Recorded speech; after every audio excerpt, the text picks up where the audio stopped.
शक्ति जल का आप लोग पान करके नियमित देखें, आपके अंदर एक चेतना जागृत होगी। मैंने कहा उस शक्ति जल को आप पवित्र अपने स्थान में घर में रख करके देखें, और जिस समय आपके सामने मेडिकल सुविधाएं उपलब्ध न हो, विषम से विषम परिस्थिति हो, केवल मां का चिंतन करके 2 बूंद जल पिला दीजिए और देखिए आपको कितना लाभ मिलता है। आज चूंकि मैंने कहा था कि आज मैं यहां चिंतन देने के एक दूसरे टॉपिक में बैठा था इस स्थान में आकर के, मगर वो टॉपिक ले लेता तो समय कुछ आगे बढ़ता, इसलिए उससे विचार से मैंने अपने विचारों को मोड़ दिया।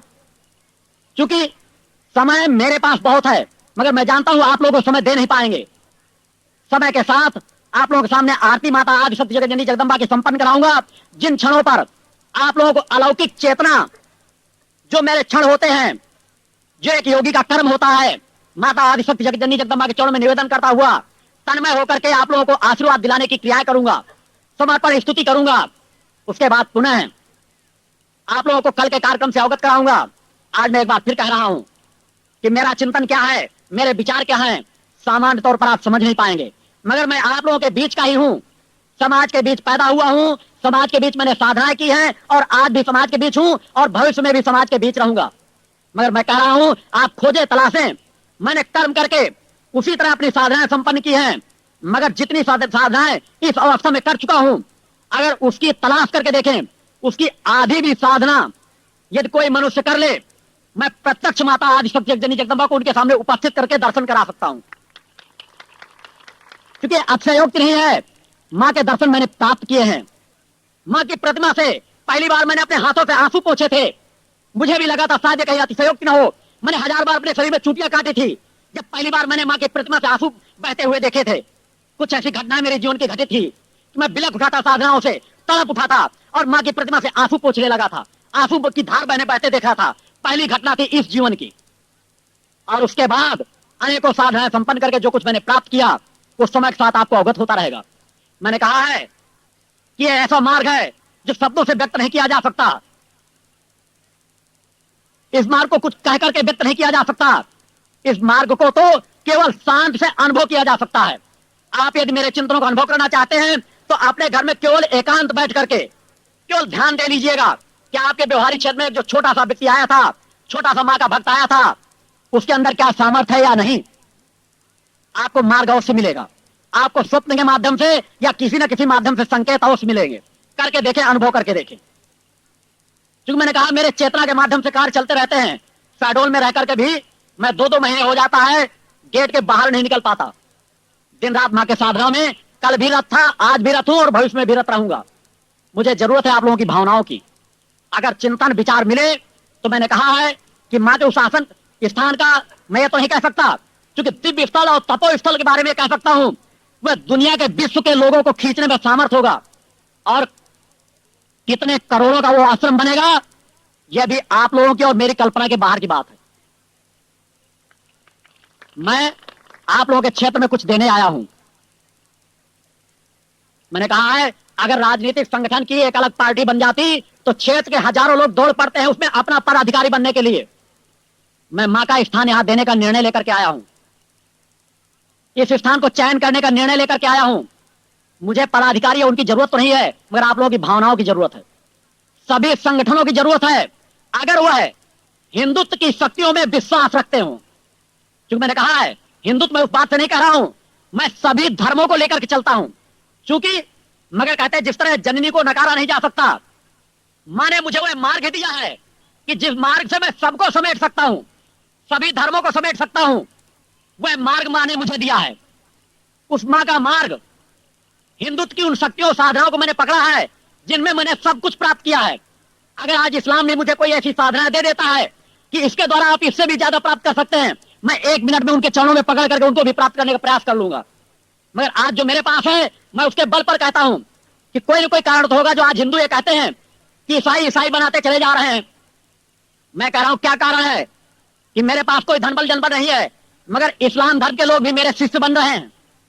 कुछ तो अनुभव कर रहे होंगे, क्योंकि उस बात को कैसे नकार पाएंगे जब वह सूक्ष्म में देखेंगे कि कोई योगी आकर रात में उनको चिंतन दे रहा है, वो दौड़ पड़ेंगे बरबस। मैं बात नहीं कह रहा हूं, 8वें यज्ञ के बाद इस्लाम धर्म के लोगों ने भी मुझसे शिष्यत्व धारण किया है। उसी तरह मां के मंत्रों का जाप करते हैं, उसी तरह आज्ञा चक्र पर तिलक लगाते हैं। मैं 3 चीजों की और जानकारी दे रहा हूं, आप अपने जीवन में अनुभव करके देखें। जो कोई कहता मुझे फेर पक्का लगा है ऐसी चीजें, तो आप जगह जगह झाड़ फूक कराने जाते हैं। केवल दो चीजों को अपना लें।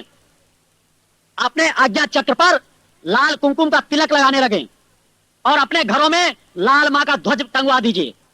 और जब घर में प्रवेश कीजिए केवल एक बार मां के ध्वज को देख लीजिए। घर से बाहर जब किसी कार्य में जाइए तो एक बार उस ध्वज को देख लीजिए। आप देखिए आपके घर का वातावरण बदल जाएगा। आपके अंदर घर में जो आपकी विषमताएं भरी पड़ी हैं वो आपके धीरे धीरे करके दूर होती नजर आएंगी। क्योंकि मैंने कहा है इस वातावरण में आज जगह जगह जो असुरी शक्तियां समाहित हैं उसी तरह दैवी शक्तियां भी समाहित हैं। आप जरा कुछ कदम तो उठाएं। आपके आज्ञा चक्र पर लगा हुआ तिलक तो शक्तियां देखें, वो शक्तियां आपके अंदर भी प्रवेश कर सकती हैं। मगर मैंने कहा है हर एक के आवरण की आवश्यकता होती है। जिस तरह सूक्ष्म को कार्य करने के लिए इस स्थूल शरीर की जरूरत पड़ी है, उसी तरह जिस घर में लाल ध्वज टंगा होगा आपका इन्हें समाज के अनेक लोगों की भी निगाहें उस घर की तरफ दूसरे भाव से जाएंगी। आपके आज्ञा चक्र पर अगर छोटा भाव तिलक लगा होगा तो आप अनुभव करें दूसरे के लोगों की निगाहें देखने वाली कैसी होती हैं। इनको करके देखें।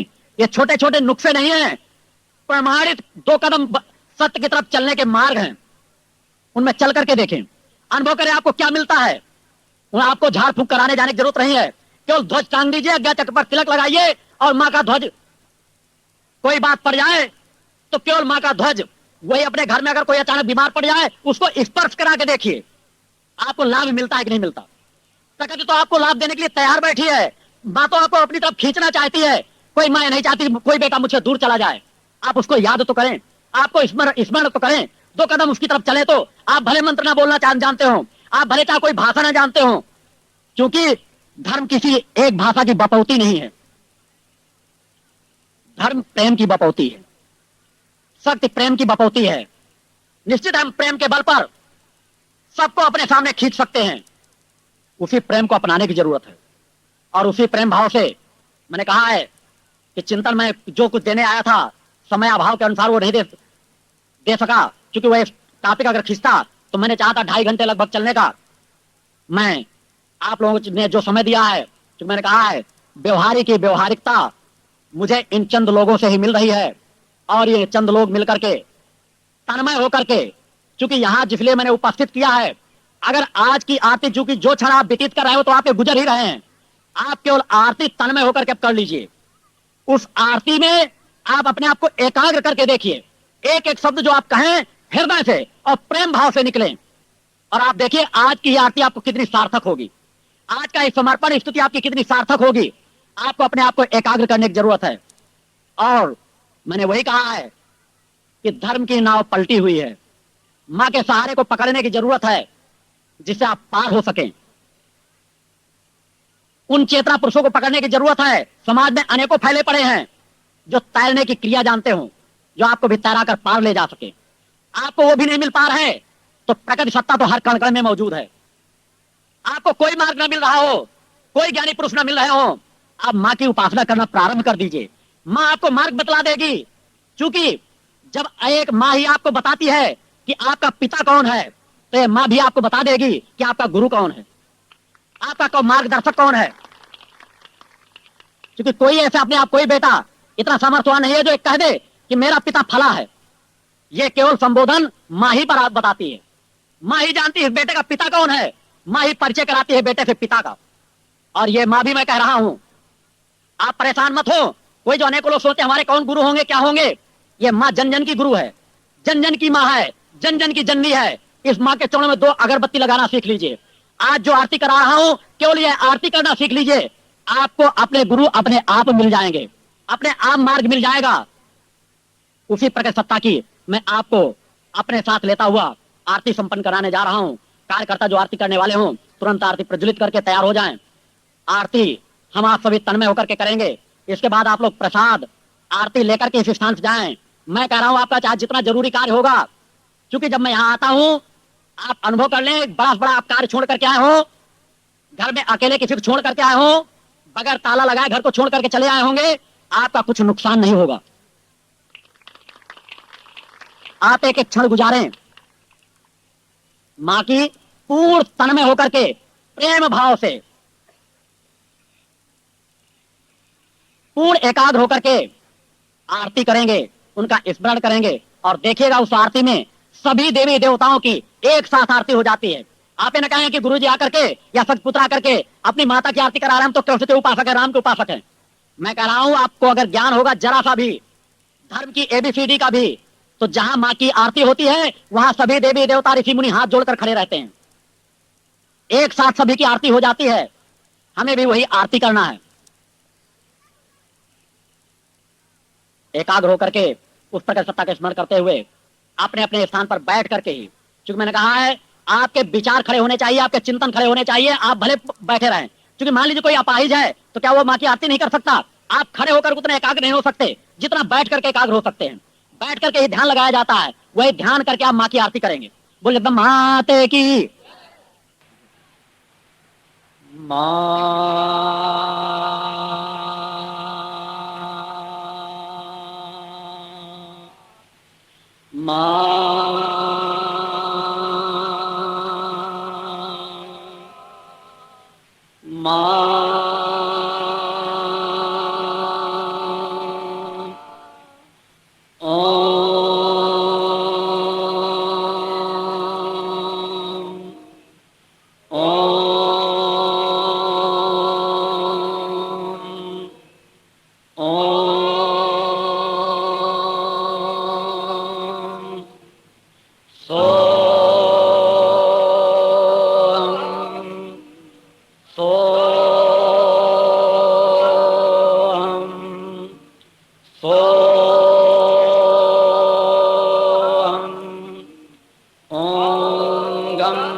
गणपतये नमः। ओम गं गणपतये नमः। ओम गं गणपतये नमः। ओम ब्रह्मभैरवाय नमः। ओम ब्रह्मभैरवाय नमः। ओम ब्रह्मभैरवाय नमः। ओम शक्तिपुत्राय गुरुभ्यो नमः। ओम शक्तिपुत्राय गुरुभ्यो नमः। ओम शक्तिपुत्राय गुरुभ्यो नमः। ओम जगदम्बिके दुर्गाय नमः। ओम जगदम्बिके दुर्गाय नमः। ओम जगदम्बिके दुर्गाय नमः। बोल जगदम्माते की जय। ओम गजाननं भूतगणाधिसेवितं कपित्थजम्बूफलचारुभक्षणम् उमास्तं शोकविनाशकारकं नमामि विघ्नेश्वरपादपङ्कजम्। गुरुर्ब्रह्मा गुरुर्विष्णु गुरुर्देवो महेश्वरः गुरुर्साक्षात् परब्रह्म तस्मै श्रीगुरुचरणकमलेभ्यो नमः। जय जय नैनी जय जय मां जय भयहारिणी भवतारिणी भयहारिणी भवतारिणी भवभामिनी जय जय मां जग जननी जय जय तू सतचित सुखमय शुद्ध ब्रह्म रूपा मयि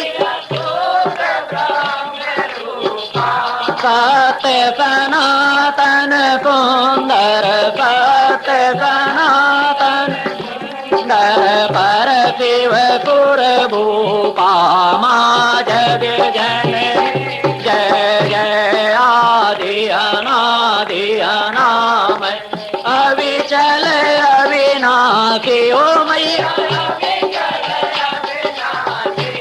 अमल अनंत अगोचर अमल अनंत अगोचर अजय आनंद राशि मां जग जननी जय जय अविकारी अगहारी अकल कलाधारी ओ मैया करता विधिवर्ता हरि करता विधिवर्ता हरिहर संहारकारी मां जग जननी जय जय तू विधि बधूर मातु उमा माया ओ मैया मूल प्रकृति विद्या तू मूल प्रकृति विद्या तू तू जननी जाया माँ जग जन जय जय राम कृष्ण तू सीता ब्रज रानी राधा ओ मैया तू वांछा कल्प द्रुम तू वांछा कल्प द्रुम हारणी कब पारा माँ जग जननी जय जय दस विद्यान दुर्गा नाना शस्त्र कराओ मैया अष्ट मात्र का योगिनी अष्ट मात्र का योगिनी नव नव रूप धरा माँ तू पर धाम निवासिनी माँ विलासिनी तू मैया तू समसान विहारणी तू समसान रणि तांडवासिनी तू माँ जग जननी जय जय सुर मुनि मोहनी सौम्या तू शोभाधारा ओ मैया विवसन विकट स्वरूपा विवसन विकट स्वरूपा प्रलय मयी धारा माँ जग स्नेह सुधामयी तू अति गरल मन मैया तू अति गरल मन रत्न विभूषित तू रत्न विभूषित तू अस्तितना माँ जग मूलाधारिणी वासिनी पर से प्रदे ओ मैया सीता काली कारा सीता काली कमला तू वरदे माँ जग शक्ति शक्ति धर तू नित्य भेद मयी ओ मैया नित्य भेद मयी वेद प्रदर्शिनी वाणी वेद प्रदर्शिनी विमले वेद त्रयी माँ जग जय हम अति दीन दुखी माँ विपत जाल घेरे ओ मैया हैं कपूत अति कपटी हैं कपूत अति कपटी पर बालक तेरे माँ जग जय निज स्वभाव बस जननी दया दृष्टि की जय ओ मैया करुणा कर करुणा मई करुणा कर करुणा मई चरण शरण ली जय माँ जग जग जननी जय जय माँ जग भयहारिणी भवतारिणी भयहारिणी रणि भवामिनी जय जय माँ जग बुलत माते की बुल सिंहवानी माता की बुल महेशमर्दिनी माता की बुल जोता वाली माता की बुल सतगुरुदेव भगवान की बुल गणेश जी भगवान की बुल शंकर भगवान की बुल बजरंगबली भगवान की बुल भैरव देव की बुल यज्ञदेव भगवान की बोल सत्संतान की बोल सब भक्तन की बोल सच्चे दरबार की बोल सच्चे दरबार की विश्व का विश्व का विश्व का जन जन में जन जन में जन जन में धर्म की धर्म की धर्म की अधर्म का अधर्म का प्राणियों में प्राणियों में प्राणियों में विश्व का विश्व का विश्व का। बोल सच्चे दरबार की, बोल सच्चे दरबार की। जय गुरुदेव दयानिधि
गुरु बृहस्पति भगवान की। अब नित्य की भांति हम आप सभी भक्त मिल करके, जैसा कि मैंने कहा, एक एक पल किस गति से गुजरता चला जा रहा है कि कोई पहला दिन था और आज 6वां दिन है।